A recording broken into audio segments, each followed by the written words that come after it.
बहन मायावती जी की विशाल रैली 5 लाख लोगों को इकट्ठा होने जुटने की संभावना है। बहन मायावती जी ने शमसुद्दीन राइन को पार्टी से बाहर निकाला, ये आज की ताज़ा खबर है। और जदयू के यानी नीतीश कुमार के पार्टी के 25-30 कद्दावर नेता पार्टी छोड़कर बसपा ज्वाइन कर लिए। मैं आरडी भारती और आप देख रहे हैं बिहारी सुल्तान।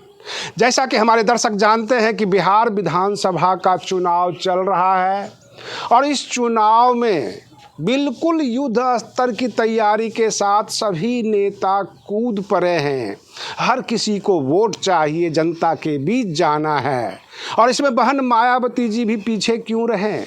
अगर आप 9 अक्टूबर की रैली देख चुके हैं तो एक और विशाल रैली देखने के लिए तैयार हो जाइए।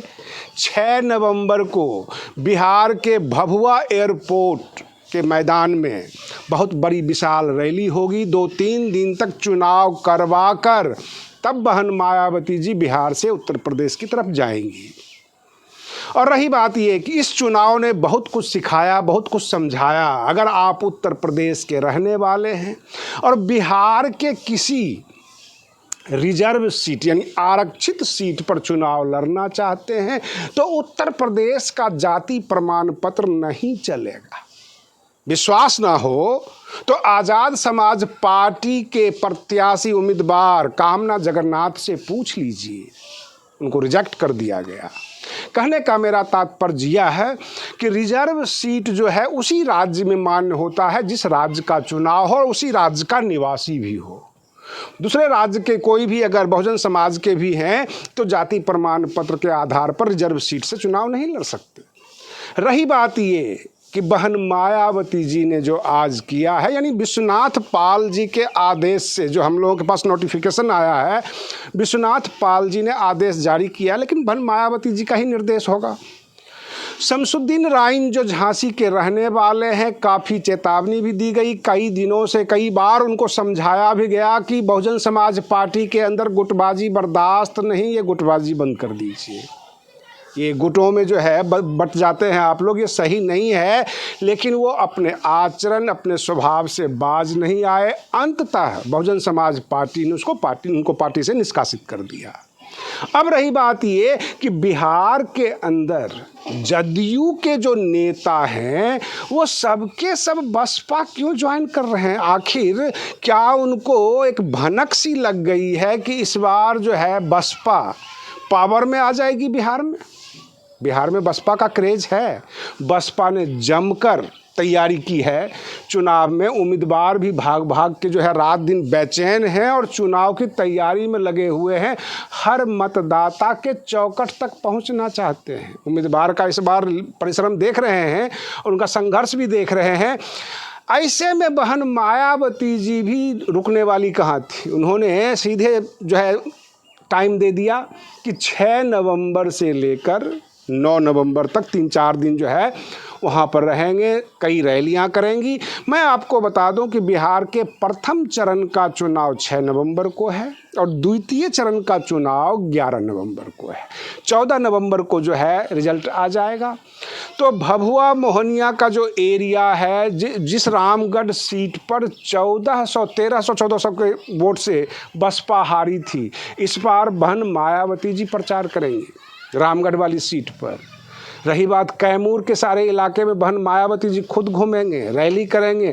और अगर लखनऊ में 12-15 लाख 20 लाख करीब लोग आए और इतना हंगामा हुआ, पूरे देश में चर्चा का विषय बन गया, अंदाज़ा लगाइए चुनाव के दरमियान अगर बहन मायावती जी 2-3 रैली करती हैं और 5-6 लाख लोगों की, जैसा कि खबर आ रही है, जुटने की संभावना है, इकट्ठा होने की, उनको देखने के लिए, सुनने के लिए बिहार का चुनाव प्रभावित तो हो जाएगा और प्रभावित काफ़ी हो जाएगा। कारण क्या है कि जदयू के कद्दावर नेता जदयू को छोड़कर बसपा कैसे ज्वाइन कर रहे हैं, जिसमें पूर्व राष्ट्रीय महासचिव तक लोग हैं, बड़े बड़े नेता हैं, कद्दावर नेता हैं, कई बार जो विधायक रह चुके हैं, जदयू के टिकट पर चुनाव लड़ चुके हैं, वे सबके सब बसपा ज्वाइन कर रहे हैं बड़ी संख्या में।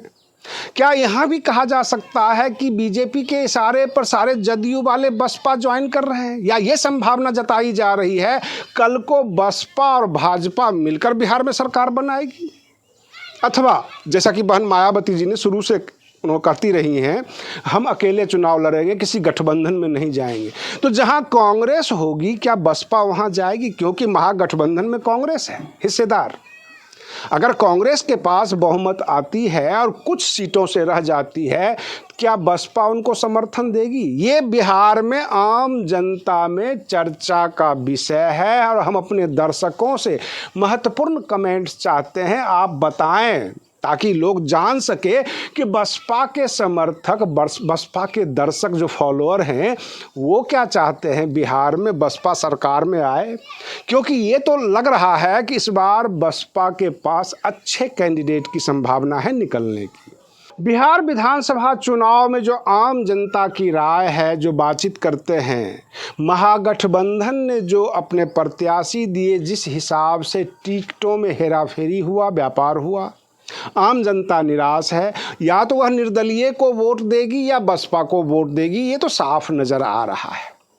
लेकिन सवाल एक और उठ जाता है कि निर्दलीय और बसपा ज़्यादा संख्या में जीत गए और उधर भाजपा जीती, बाकी किसी के पास बहुमत नहीं आया, तब क्या होगा? बहन जी के लिए धर्म संकट हो जाएगा कि वो जनता की सुने अथवा ये तय करें कि भाजपा के साथ नहीं सरकार बनाना है, अथवा फिर से जो है खंडित जनाधार होगा, फिर से चुनाव हो।